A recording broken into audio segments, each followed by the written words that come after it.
الحمدللہ بردرز، اللہ نے ہمیں دوبارہ چانس دیا یہ سیریز سٹارٹ کرنے کے لیے، اور جیسے کہ رمضان سٹارٹ ہوا تو بڑی اچھی فیڈ بیک بھی رہی. پرانی جو سیریز ہیں لوگ بڑا مستفید ہوئے. اللہ تعالی ہمیں بھی عمل کی توفیق عطا فرمائے.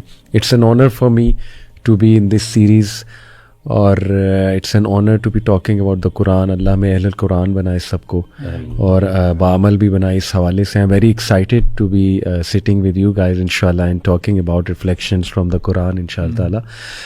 تو میں چاہوں گا احمد بھائی آپ انشاءاللہ سٹارٹ کریں and do talk about rights of the Quran, کیونکہ پہلی ایپیسوڈ ہے تو ذرا آڈینس کو ہم یہ بھی بتائیں کہ قرآن کے حقوق کیا ہیں انشاءاللہ. اور میرا بھائی آپ بھی، تاکہ ذرا ایک اسٹرانگ ریمائنڈر بھی پہلی ایپیسوڈ میں جائے that we stay connected to the Quran in this month because it is the month of Quran انشاءاللہ تعالیٰ. جزاک اللہ خیر علی بھائی. اچھا، میری نا جرنی میں ایک چھوٹا سا کتابچہ تھا ڈاکٹر اسرار احمد رحمۃ اللہ علیہ کا، جس نے بڑا ایک امپورٹنٹ رول پلے کیا میری لائف میں.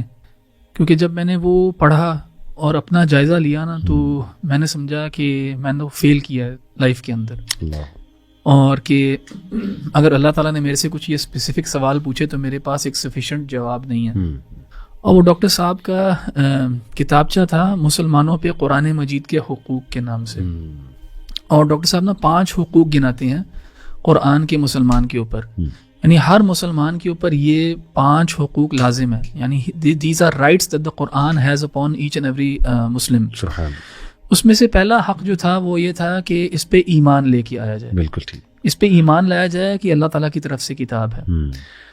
اور اس پہ ڈاکٹر صاحب نے بڑی تفصیل سے گفتگو کی کہ ایمان لانے کا مطلب کیا ہوتا ہے، کیا مطلب ہے کہ ایمان لایا جائے. صرف زبانی کلامی کے اس کا کوئی ڈیپر کونوٹیشنز ہیں اس چیز کی. اور علی بھائی اگر آپ اور میں ایمان لے کے آئیں گے اس چیز کے اوپر کہ اللہ نے ایک پیغام بھیجا ہے آپ کی طرف، میری طرف، یعنی ذاتی طور پہ ہماری طرف ایک پیغام بھیجا ہے، تو کیا ہم اس کو پڑھیں گے نہیں کہ ہم اس کو لپیٹ کے کہیں رکھ لیں گے اور اس کی کسی قسم کی تعظیم کریں گے بجائے پڑھے؟ تو ظاہر آپ کا کوئی لوڈ ون بھی آپ کو کوئی خط لکھتا ہے، آپ کے والد صاحب آپ کو خط لکھیں گے تو آپ اینولپ کھول کے پڑھیں گے تو صحیح نا. یہ تو نہیں ہے کہ اینولپ جو ہے اس کو ایسی بند رکھ کے اوپر کہیں رکھ دیں گے اور اس کے ساتھ ایک سینٹیمنٹل ویلیو اٹیچ کریں گے. یعنی والد صاحب نے اگر خط لکھا ہے تو اس لیے لکھا تاکہ آپ پڑھیں. تو دوسرا جو حق وہ گناتے ہیں کہ اس کو پڑھا جائے، اس پہ ایمان لایا جائے کہ اللہ تعالیٰ کی طرف سے کتاب ہے. دوسرا اس کو پڑھا جائے.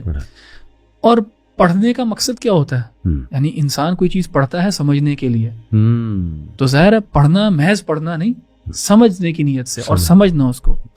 تو قرآن پہ ایمان لے کے آنا، اس کو پڑھنا، اس کو سمجھنا. اب اگر سمجھ آ گئی ہے تو ظاہر اس پہ عمل بھی کرنا ہے کیونکہ اللہ تعالیٰ کی طرف سے ہے. پڑھ لیا آپ نے، سمجھ بھی لیا، اب اس کے اوپر عمل کرنا ہے. تو چوتھا حق جو ہے وہ ہے اس کے اوپر عمل کرنا. اور اگر آپ اور میں اس کے اوپر عمل کر کے اپنے لیے بہتر سمجھتے ہیں تو ظاہر ہم اوروں کے لیے بھی چاہیں گے کہ وہ بھی اس کو سمجھیں، پڑھیں اور اس کے اوپر عمل کریں. تو جو 5واں اور آخری حق تھا جو انہوں نے گنایا قرآن کے حوالے سے وہ یہ ہے کہ اس کے پیغام کو آگے پہنچانا. تو ایمان لے کے آنا، اس کو پڑھنا، اس کو سمجھنا، اس کے اوپر عمل کرنا اور اس کے پیغام کو آگے پہنچانا. اور رمضان قرآن کا مہینہ ہے، شہر رمضان الذی انزل فیہ القرآن، کہ رمضان کا مہینہ جس مہینے میں قرآن نازل ہوا ہے. یہ وہ ٹائم ہے جس میں مسلمان کرتے بھی ہیں اور کرنا بھی چاہیے ان کو اپنا ایک تعلق قرآن کے ساتھ جو ہے نا اس کو ری اگنائٹ کرنا اور ان 5 حقوق کا خیال رکھنا.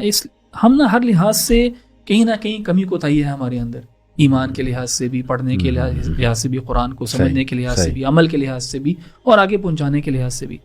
میں نے جس وقت یہ کتابچہ پڑھا تھا تو اس وقت تو بے تحاشا میرے اندر کوتاہی تھی اس لحاظ سے. مجھے تو قرآن اس وقت تجوید کے ساتھ پڑھنا بھی نہیں آتا تھا.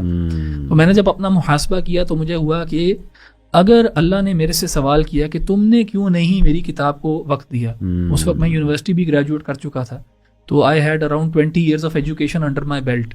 اس میں سے میں نے کتنے سال قرآن کو دیے تھے. اگر اللہ یہ سوال کر لیتا تو میں کیا جواب دیتا.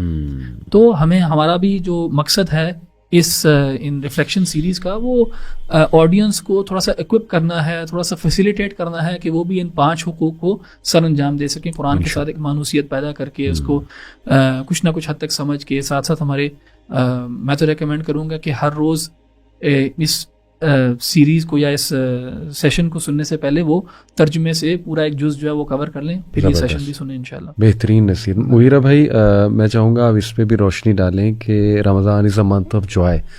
حدیث میں آتا ہے کہ مومن کو 2 خوشیاں ہیں رمضان میں. ایک تو جب وہ روزہ کھولتا ہے, دوسرا جب وہ اپنے رب سے ملاقات کرے گا. تو how in what sense is this month a month of joy? بسم اللہ الرحمن الرحیم، الحمدللہ والصلاۃ والسلام علی رسول اللہ وبعد. علی بھائی، اللہ تعالیٰ کی سنت یہ ہے کہ جب بھی اللہ تعالیٰ کوئی بڑی چیز نوازنا چاہتے ہیں اپنے بندوں کو، تو اللہ تعالیٰ کو یہ بات پسند ہے کہ بندہ اس کے لیے محنت اور کاوش کرے، جان مارے. اور اللہ تعالیٰ کو ایسا انعام دینا پسند نہیں ہے کہ ایک بندہ اللہ سے ایسی ایکسپیکٹیشن رکھے کہ اس کے لیے اس نے کوشش نہیں کی، محنت نہیں کی، اور پھر وہ اللہ سے امید باندھے. باقاعدہ اس کے لیے ہمارے دین میں ایک ٹرم استعمال کی جاتی ہے جسے کہتے ہیں طول العمل، یعنی اللہ پر بے جا امیدیں باندھنا بغیر محنت اور کاوش کے. اور اللہ تعالیٰ نے یہ رویہ جو ہے اوور آل جنرلی قرآن مجید میں پسند نہیں کیا. یعنی ہمیں بہت سی اس کی مثالیں ملتی ہیں. اس میں سب سے بڑی مثال جو ہے وہ سیدنا عیسیٰ علیہ السلام کی مثال ہے کہ سیدنا عیسیٰ علیہ السلام کی قوم نے جب مائدہ مانگا تو اللہ تعالیٰ ناراض ہوئے. تو اور اس ٹائم عید کی بات کی، خوشی کی بات کی نا.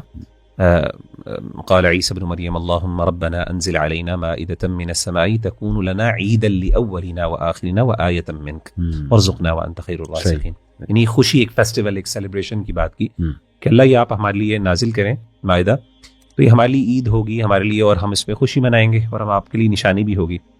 تو اللہ تعالیٰ نے اس چیز کو ناپسند کیا. انہوں نے کہا انی منزلها علیکم فمن یکفر بعد منکم فانی اعذبه عذابا لا اعذبه احدا من العالمین، کہ اگر تم نے اس کے بعد کسی نے کفر کیا تو پھر ایسا عذاب آئے گا جو اس سے پہلے عذاب نہیں آیا.